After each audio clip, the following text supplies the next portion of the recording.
end of Europe.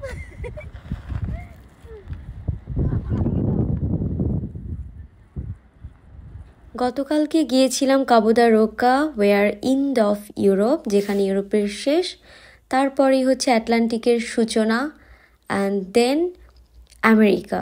এত সুন্দর একটা প্লেস, জাস্ট ম্যাজিক্যাল। যার মন খারাপ থাকবে সে যদি ওখানে যায় তার অটোমেটিক মন ভালো হয়ে যাবে। এত ভালো লেগেছে আমার, it's like most magical place. আর পৃথিবীটা যে আসলেই সার্কেল এটা বোঝা যায়। ইউরোপের শেষ প্রান্তটাও এত সুন্দর করে অনুভব করা যায়, দেখেন। আর লিসবন থেকে এতটা দূরেও না, আমরা রোসিও থেকে কম্বয়ে উঠেছিলাম, অ্যান্ড সিনটা যখন পৌঁছালাম, সিন কম্বয়ের জাস্ট 2 মিনিটের দূরত্বে ছিল কাবো দা রোকার বাস, ইজি যাওয়াটা, সো যাবে।